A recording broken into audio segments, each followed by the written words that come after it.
67. This is day 4.2.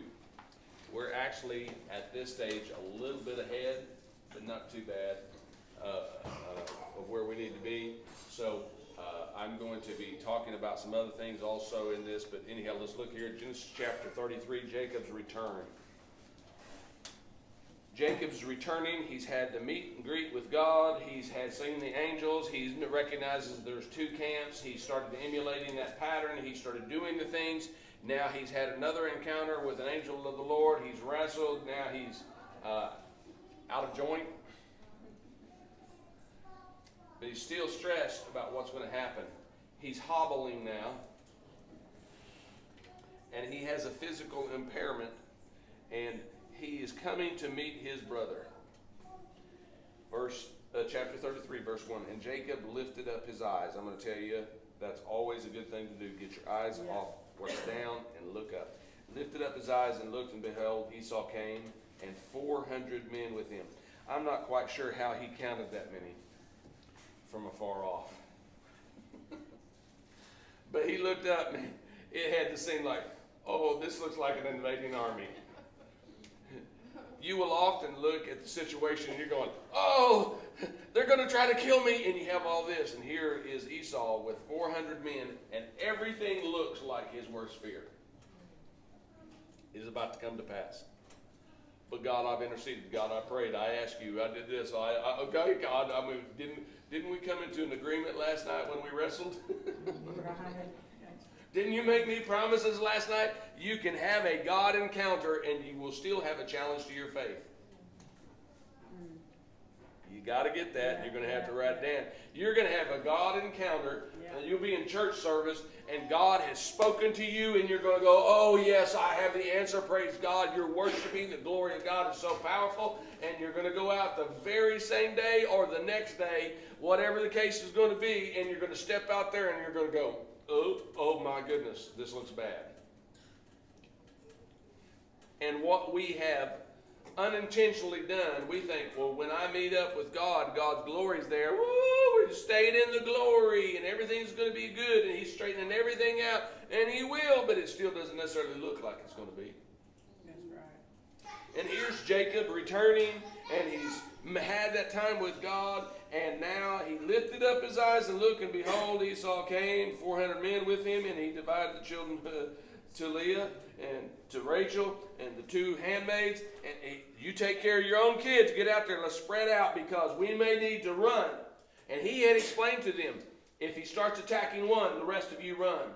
And at least maybe some of us can survive. Okay? So he's laid this out. And he put the slave wives and their children first. The last shall be first and the first shall be last. He put the slave women, those other brides, out front with their kids. In other words, they'd be the first one attacked. Isn't that a confidence booster from your dad? Doesn't that make you feel loved? You're putting me out here. Are you kidding? Y'all go up front. Oh, Lord, I want to be at the front of the move of God. Are you sure that's where the battle is? You know it's right. See, again, we read these stories and we all have this mindset and they lived happily ever after, and yet we come to this and we don't realize some of the problems. Now, let's put just the humor aside and let's deal with, how do you think that those boys felt? They're not ignorant. They're not walking out there like, I know. Daddy put me out front. There's 400 people marching. I wonder what that means. They are not ignorant. And they were not little boys. They were grown, many of them, by this time, especially Reuben. Of course, he's with Leah, but the others are still old enough to know this is bad. This is very bad. This looks dangerous. And it doesn't say which one of the stepwives was up front and which sons were the very first one, but he put them up front. Okay. Verse 2 again, he put the slave wife and their children first, and Leah and her children afterwards, and Rachel and Joseph last. Now, if that is not a prejudice.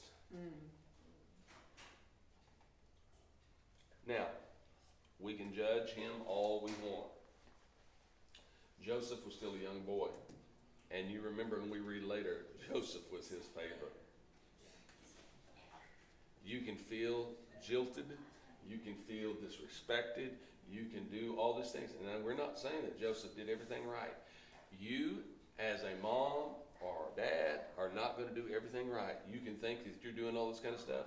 And David, sometime, if you think you've got it all going together, Jezebel will explain to you how you missed it. I get that quite a bit. Yeah.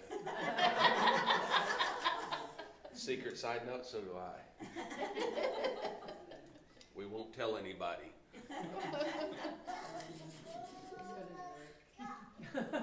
So here's the thing. We're going to go along and we're going to have some things and we think we're doing, and we're still going to make mistakes. You're still just going to, this is not about sin mistakes.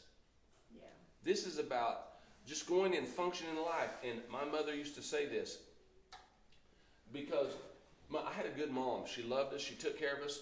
And then when we would bring up some things, she'd come up real pitiful, like, I'm sorry I wasn't a good mom. I'm sorry I messed up.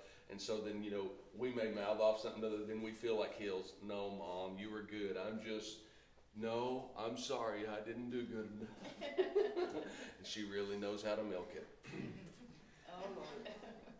So we can go along, and here's Joseph. He's had God encounters, but he still doesn't do everything what we would say is right. The two women up there, that might be fine, but now here's Leah. Really? Really? You're going to pick me up here like this? I've given you all these sons. I got your firstborn, all this kind of stuff. Yeah, they might have a chance to fight, but my baby's back here. And not only that, Rachel may be pregnant. Probably is pregnant. Yes. Because they're on the journey, so I'm assuming she's probably several months pregnant, so it's a protection. So don't necessarily put it in the preferential.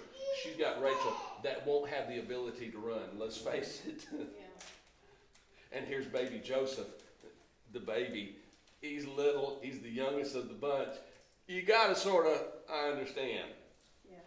once you start putting it that way. It still doesn't feel right, because I can imagine this is probably where the seed of jealousy and frustration came in, because all those older boys, Reuben and Judah and Levi and all that kind of stuff, are still remembering, yeah, Daddy put him in the back, protect him, and now here we are. So years later when Joseph is having the dreams, special one back there, boy, whoa, he didn't measure up. Daddy put us up there to allow us to get killed to protect him. I mean, you know, see, human emotion comes into here, and it starts playing out, and we see these things, and there's resentment, and there's jealousies, and all this kind of stuff comes in. Yeah. It may have been passed down from the moms. Just saying. Fighting, bickering, trying to vie for position. Okay? So we see this being played out. And I said already, well, verse 2, so let's go to verse 3. And he passed over in front of them, and bowing himself to the ground 7 times until he came near to his brother. In other words, he stops, he bows down, he gets back up, he goes forward, stops again, bows down, gets up, goes forward, stops, and he's in front of all of them. A complete different shift as opposed to I'm in the back, I'm trying to be protecting me, I'm going to be the most protected. Now he says, okay, he's put them in order, but he's going up there. Maybe if anything happens, he'll just kill me and leave them alone. And he knows he does not have the ability to run. Because what he had just gone through the night before, and his hips out of joint. Your ability to run has now been taken away. You're going like, God, why did you leave me vulnerable like this? At least if I could run, might get away. And if you did that, you will not depend upon God, because you'll just take off running and won't trust God through the situation. Jacob now has no ability to run. He has no ability to try to defend himself. Because even if you're like fighting with the sword, you're going to have to pivot. He has no ability to defend himself. He has no ability to run. And just like with the children of Israel, when Moses led them, they went to the place and they were completely vulnerable. Here I am at the place of vulnerability. And I want to tell you, in this hour, at this season, and I've already told you, This is a season where Jacob is going to be rising up. The dependency, I have no ability to save myself in this situation. I am learning to trust in God like never before. I have no choice but to trust God now. And God's going to lead us to places of, I have no choice but to trust God. I don't have anything else. I can figure out, rationalize out, try to figure out what to do. I can run away. I'll leave everybody else alone, but at least I'll get away. And God wants you to come to a place of vulnerability with Him. So that you trust in the Lord with all your heart, lean not to your own understanding, but in all your ways acknowledge Him, and He will direct your path. And we can see here, Jacob is also working in great humility. Bow down, get up, move forward, bow down, get up, move forward, bow down, get up, move forward, bow down, get up, move forward, bow down, get up, move forward, bow down, get up, move forward, bow down, get up, and meet your brother 7 times. He bowed himself to the ground 7 times until he came near to his brother. Verse 4, and Esau ran to meet him and embraced him, fell on his neck and kissed him, and they wept. I bet Jacob did weep. Because his fears were now abated. They were gone. Oh, you didn't show up with these 400 men to kill me. You came with these 400 men to be my protection and escort me home. Realization, God had already provided the answer. God had already watched over. Now, Esau starts speaking to Jacob and say,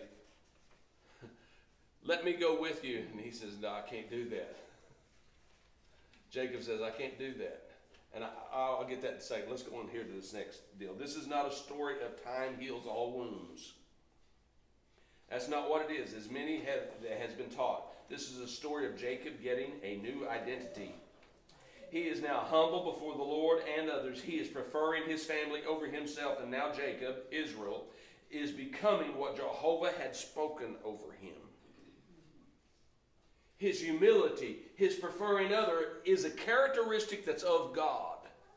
And wants us to begin to adopt the characteristics of God. He's imparting to him and he's learning lessons. And sometimes your hard lessons are the very thing that teach you how to walk before God.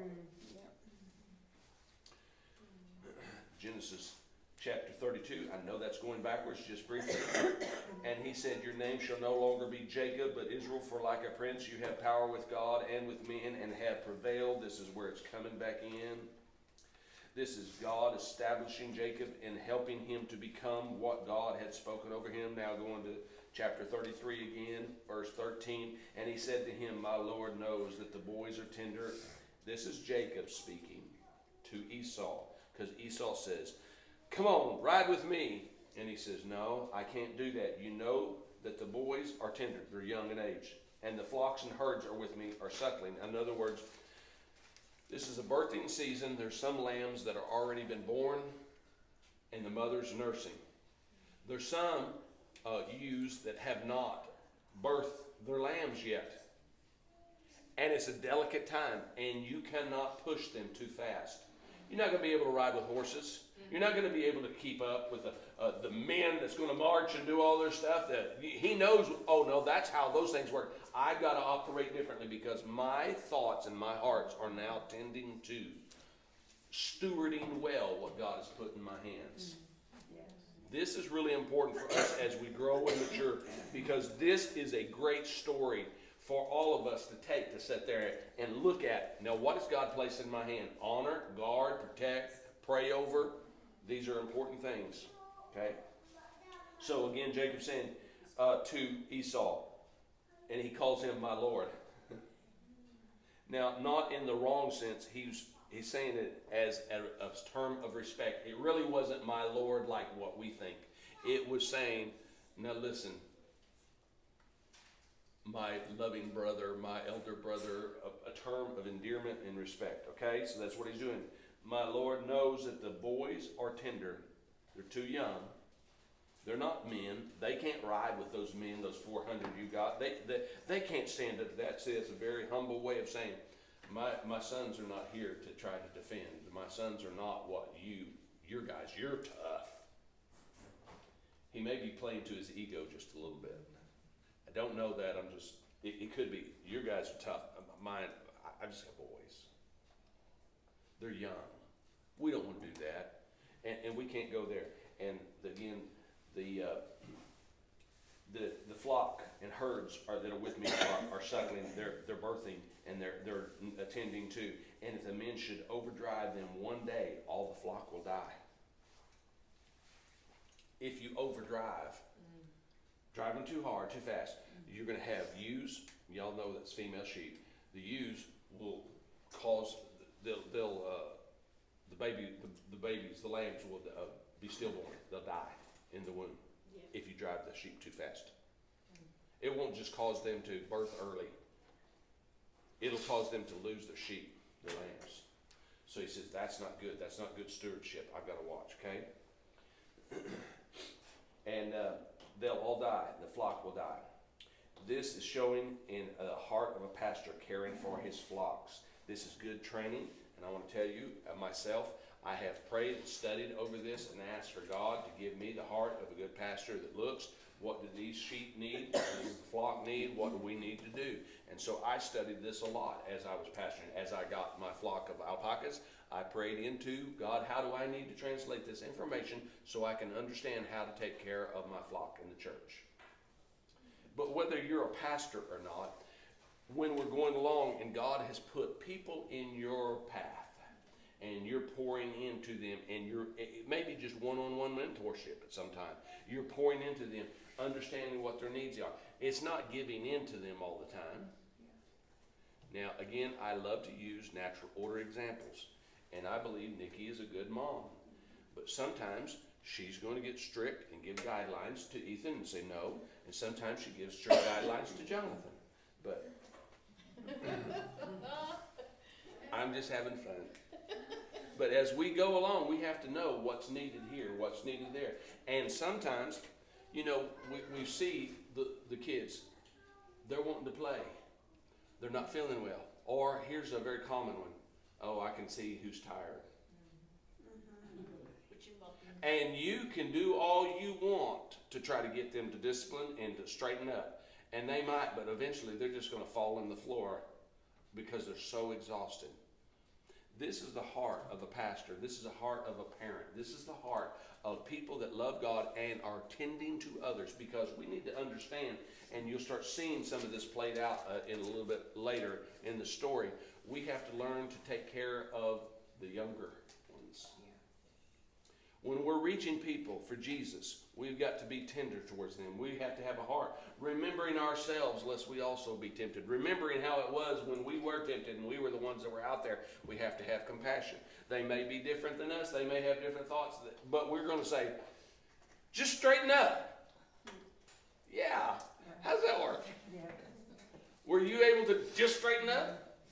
Or did you need something to teach you in the paths of how to walk? What to do? How does this work? What am I supposed to do now? I'm confused. How do I get a job? How do I hold down a job? What am I supposed to do as a mom? How am I supposed to love others? How am I supposed to tend to others? I feel strung out. I've been giving, I've been doing all this kind of stuff. What am I doing now? How am I supposed to be a good wife? How am I supposed to...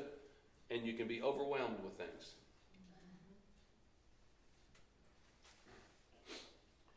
Verse 14.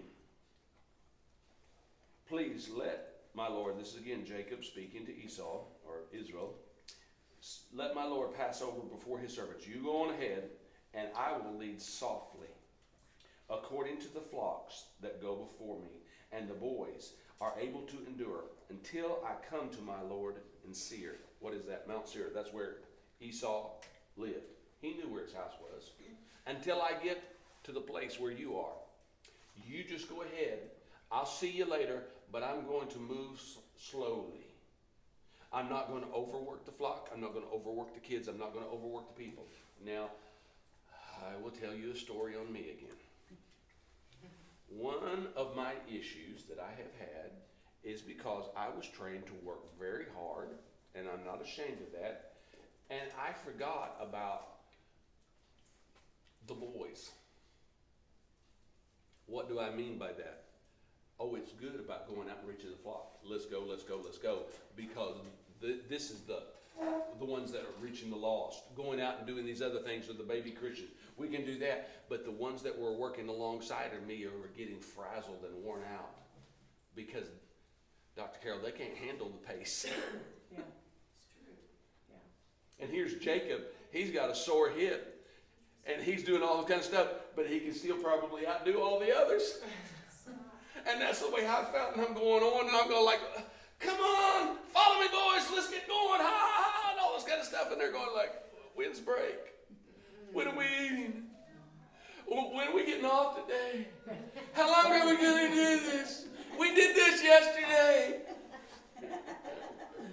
I mean, and I'm going like, really?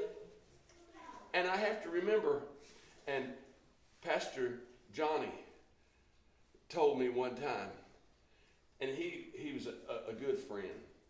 Not Pastor Jeff Johns. This was his associate pastor, he's already gone home to be with the Lord. Pastor Johnny was an African-American man. He came up to me, he said, you think they can do what you can do, and they can't.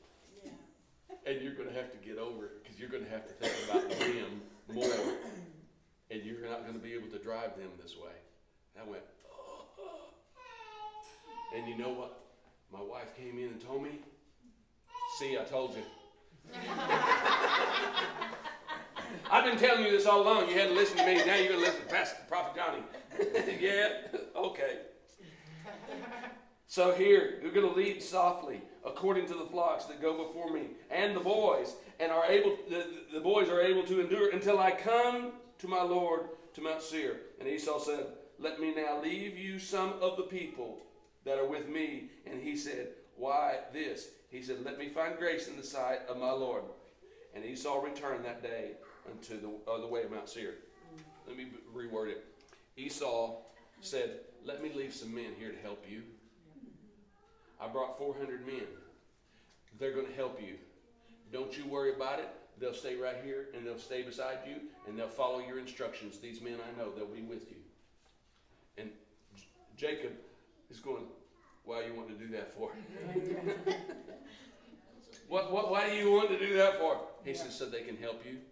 And he said, let me find grace in your eyes. Humility is shown from both brothers. Competition is now thrown out.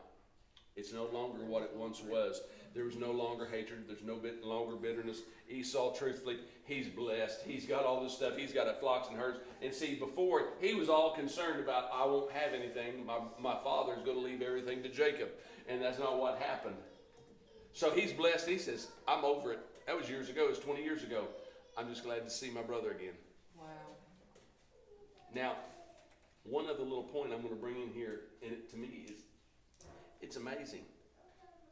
How did Esau even know that Jacob was showing up? They didn't have no television. They didn't have no cameras. They didn't call ahead. There was no cell phone service out there. There was no Pony Express.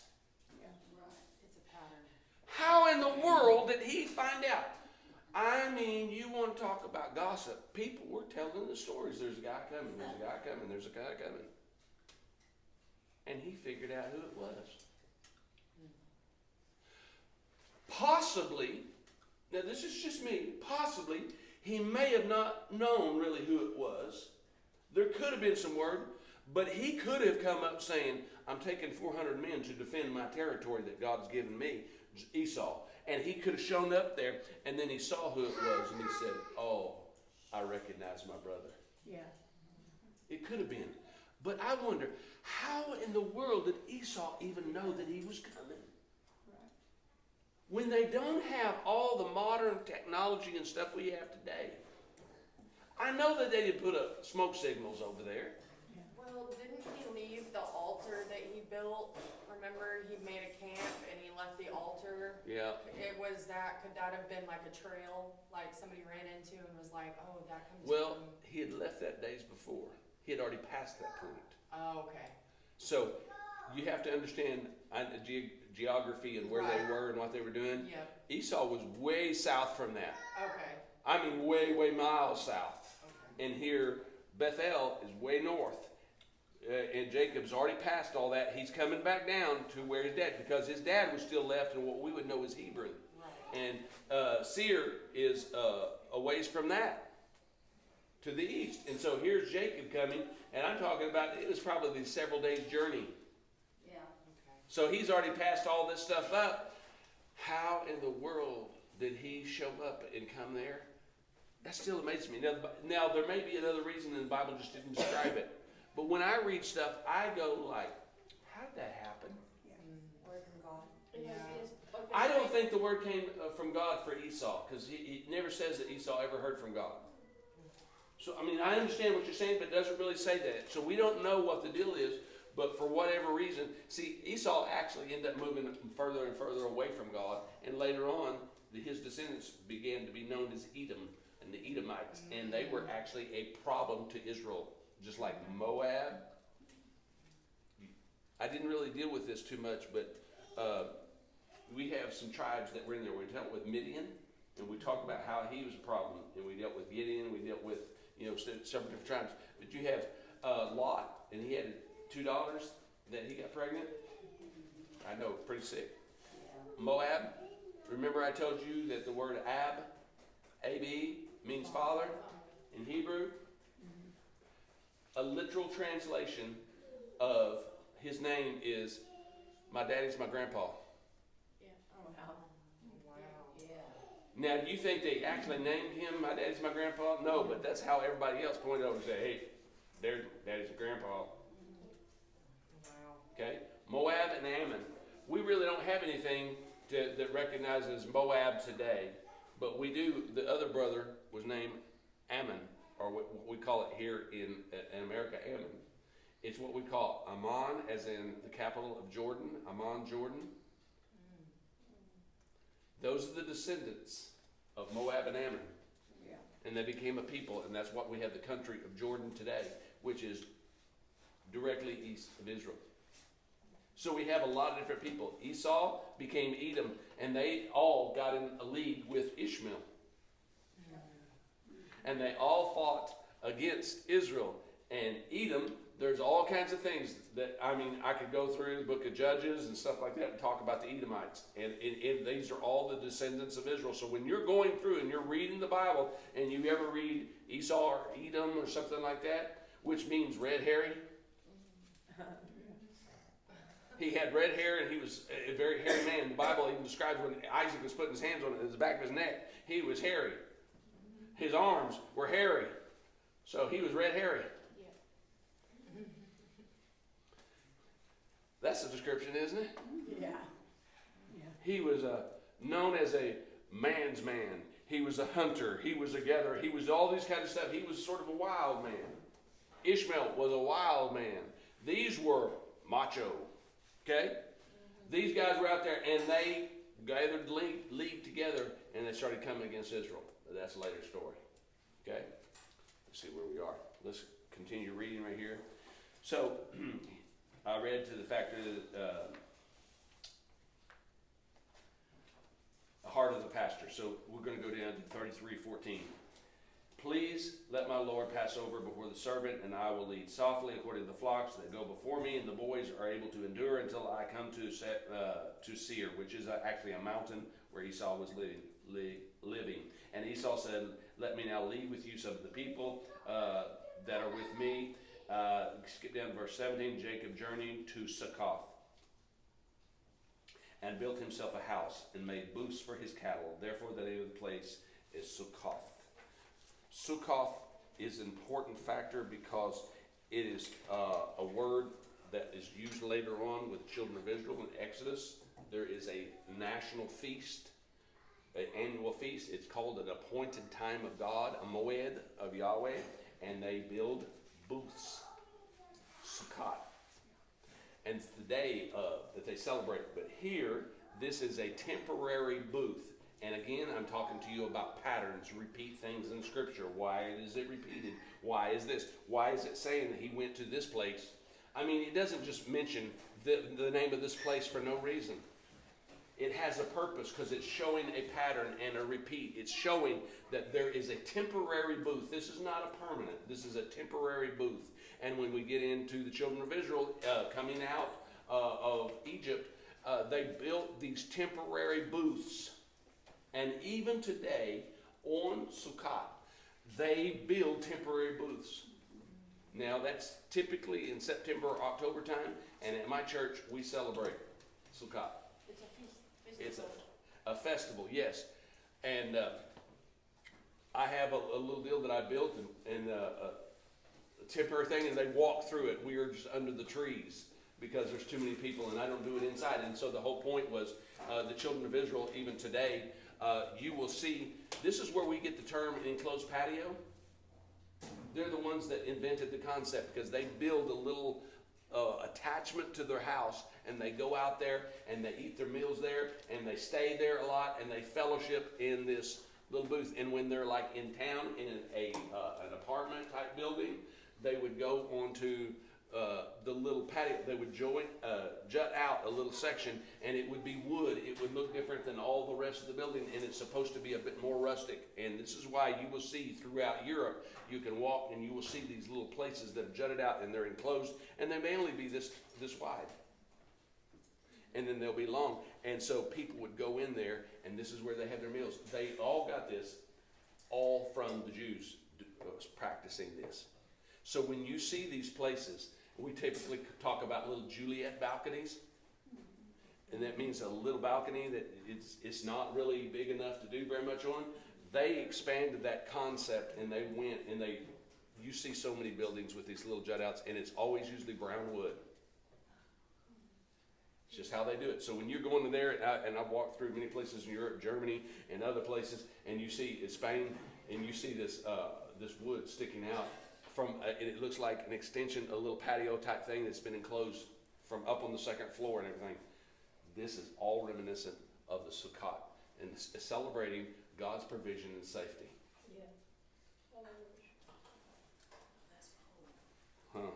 Let's see, here we go.